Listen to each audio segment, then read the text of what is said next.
নে হয়নি এখনো, তাড়াতাড়ি নে।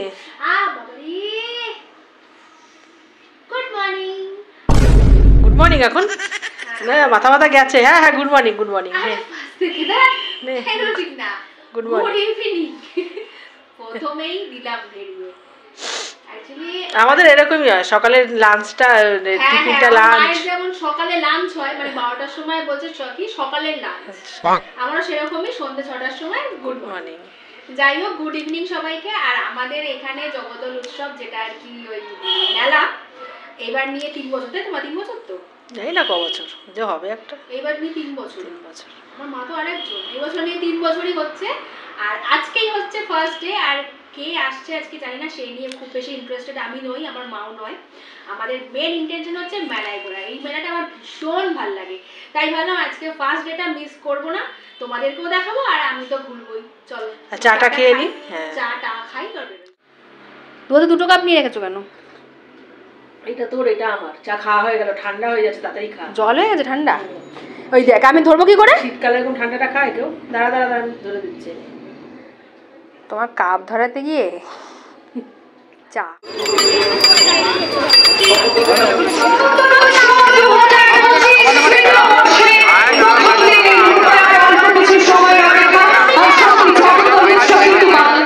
চলে এসেছি মেলাতে, আর ভীষণ এক্সাইটেড কী দোকান বসেছে আর কী বসেছে সেগুলো দেখার জন্যে।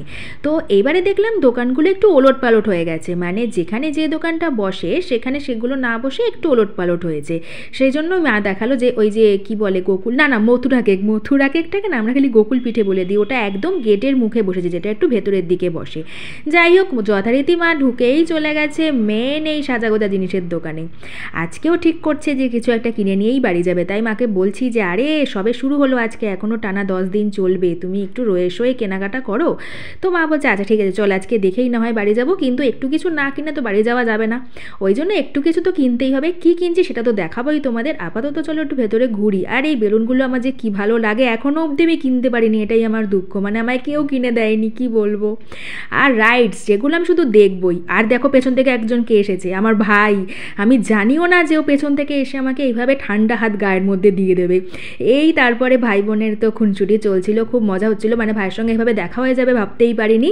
তো এসে তাই ভাইকে বলছি চল ওই গাড়িগুলোতে আমরা চড়ি, মানে আর কি করছিলাম। তারপরে মা বলছে আমার বাবাটা কত রোগা হয়ে গেছে, সত্যি আমার ভাইটা অনেক রোগা হয়ে গেছে। ও তারপর বন্ধুদের সাথে আবার চলে গেল, বন্ধুদের সাথেই ঘুরতে এসেছিলো। তারপরে আমরা আবার যথারীতি চলে আসলাম কেনাকাটার দোকানে। আর এটা ছিল না বোলপুর শান্তিনিকেতনের একটা হাটের দোকান, যেটা ওখানে লেখাই ছিল। খুব সুন্দর ছিল জিনিসগুলো। আপাতত আজকে কিছু কিনিনি, তো খিদে পাচ্ছিল, ওই জন্য ভাবলাম মেলায় গেছি আর ঘুগনি খাবো না তা তো হয় না। নিয়ে নিয়েছি গরম গরম ঘুগনি, 1 প্লেটই নিয়েছি, কারণ কেমন খেতে হবে বুঝতে পারছি না। কিন্তু মা ফার্স্ট খেয়েই বলে দিল যে না খুব একটা ভালো লাগছে না আজকের ঘুগনিটা। এর আগের বার যেটা খেয়েছিলাম সেই দোকানটা খুঁজে পেলাম না, সেই জন্য ভাবলাম এখান থেকেই খাই, কিন্তু খুব একটা টেস্ট ভালো ছিল না। আর আজকে না একটু ফাঁকা ফাঁকাই ছিল মেলাটা, যদিও এই মেলাটা একটু ফাঁকা ফাঁকা লাগে কেন বলো তো, মানে অনেকটা জায়গা নিয়ে যেহেতু হয়, দোকানও অনেক বসে, যদিও ভিড় হয় আর কি মেন দিনগুলোতে, যেগুলোতে আর কি মানে মেন আর্টিস্টরা আসে। আজকেও এসেছে, ভিড়টা হবে, একটু পর থেকে ভিড়টা হবে। তো আমরা ভাবলাম খাওয়া দাওয়ার পার্টটা আগে চুকিয়ে নিই, মানে সন্ধ্যাবেলা বেরোলেই আগে তো খিদে পায় না, সেই জন্য ভাবলাম খাওয়া দাওয়ার পার্টটা চোকানোতে ভাবলাম যে ঘুগনির পরে এবারে মোমোটাই খাওয়া যাক। এই গরম গরম স্যুপ আর গরম গরম মোমোটাই তো শীতকালে সবার ফেভারিট, কি বলো।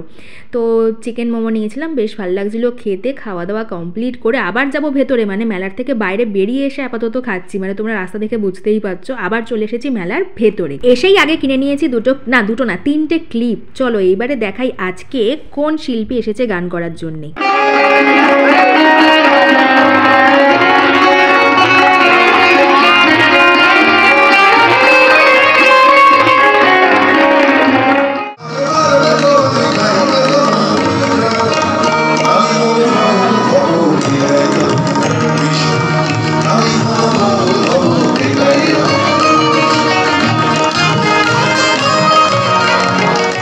তো তোমরা কি গেস করতে পারলে যে আমি কার গান শোনালাম তোমাদের আজকে? আর এখানে হয়েছে এবারে দেখলাম ফুলের মেলা, যেটা নাকি প্রত্যেকবারে হয় কিনা আমি বলতে পারবো না, মানে আগের 2 বছর হয়েছে কিনা বলতে পারবো না, এই বছরটা দেখলাম ফুলের মেলাটা হয়েছে। আর দেখলাম বেশ ফাঁকা ফাঁকা রয়েছে, মানে ফাঁকা ফাঁকা বলতে কি ভিড় ছিল, একটু ভিড়টা কমার পরে ঢুকলাম যাতে আমি ভিডিও করে তোমাদেরকে সুন্দর করে দেখাতে পারি। আর দারুণ দারুণ ফুল ছিল এখানে, শীতকাল মানেই তো ফুল ফল এগুলোর দিন, তো এই জন্যে ফুলের মেলাটা বেশ এনজয় করলাম। এখানে মা দেখাচ্ছিল দেখো কত বড় বড় ফুলগুলো ফুলগুলো, মানে তোমরা ক্যামেরায় কতটা বুঝতে পারছো আমি জানি না, বিশাল বড় বড় ফুল ছিল। আর তারপরে ছিল পাখির মেলা, মানে এইটা আমার ভীষণ ভালো লেগেছে। পাখিগুলো কি সুন্দর দেখতে। আর এইটা ছিল সেলফির জায়গা, মানে এখানে টাকা দিয়ে আর কি ওদের সাথে সেলফি তোলা হবে। আমি সেলফি টেলফি তুলিনি বাবা, এমনিতে আমি পাখিটাকে ভীষণই ভয় পাই, ওই দূর থেকে ভিডিও করছি এটাই অনেক। আর নানা রকম পাখিগুলো দেখতে কি ভালো লাগছে। এই দেখো এখানে আবার দুটো ডিমও পেড়েছে, কি কিউট লাগছে দেখতে। আর পাশেরটায় দেখো ডিম পাড়া দেখাতে গিয়ে কি হয়েছে, দাঁড়াও দেখাচ্ছি। ওই পাশে যে কালো পাখিটা ডিম পেড়েছে, যেই না আমি ভিডিও করতে গেছি ও এক পা তুলে দিয়েছে ডিমের ওপরে, মানে ও ভাবছিল মনে হয় আমি ও ডিমটা কপাত করে তুলে নেবো। তারপরে আরও একটা এক্সাইটিং জিনিস হয়েছে, মানে আমি ভিডিও করতে করতে ওদের কাছাকাছি এতটাই চলে গিয়েছিলাম, এই দেখো কি করলো। মানে ও আমাদের সঙ্গে, মানে আমার সঙ্গে একটুখানি কোঅপারেট করলো, ভিডিওটার মধ্যে সুন্দরভাবে একটা পোস্ট দিয়ে দিল। আমার না কোনো পাখিরই কিন্তু নাম জানা নেই, এগুলো মনে হয় ম্যাকাও, মানে এই ম্যাকাওটাই যদিও চিনি, বাদবাকি আর বদ্রি পাখিগুলো চিনি, বাদবাকি অনেক পাখি ছিল যেগুলোর একটারও আমি নাম জানি না, ওখানে লেখাও ছিল না। কিন্তু ওরা দেখতে এত সুন্দর, ওদের অ্যাক্টিভিটিসগুলো এত সুন্দর, তোমাদের কি বলবো। মানে আমি শুধু দাঁড়িয়ে দাঁড়িয়ে ভিডিওই করে যাচ্ছিলাম। আর এখানে ছিল একটা বানি, একটা না 3টে ছিল বানি। তো দেখা কমপ্লিট হয়ে গেল, এবার বেরিয়ে পড়েছি আবার আমরা, মানে মেলার ভেতরেই আছি যদিও। এবারে দেখছি এখানে খাদিমসের জুতোরও স্টল বসেছে, মানে ভাবতে পারছো মেলাটা এবারে কিচ্ছু বাদ রাখিনি, মানে জুতো, জামা কাপড়, খাট, ড্রেসিং টেবিল, মানে প্রত্যেকটা জিনিস। এই যে এবার শাড়ির দোকান, এই শাড়িটার যা দাম ছিল না, ওটা শুনেই আজকে তাড়াতাড়ি বাড়ি চলে এসেছি, আবার যাবো নেক্সট দিন।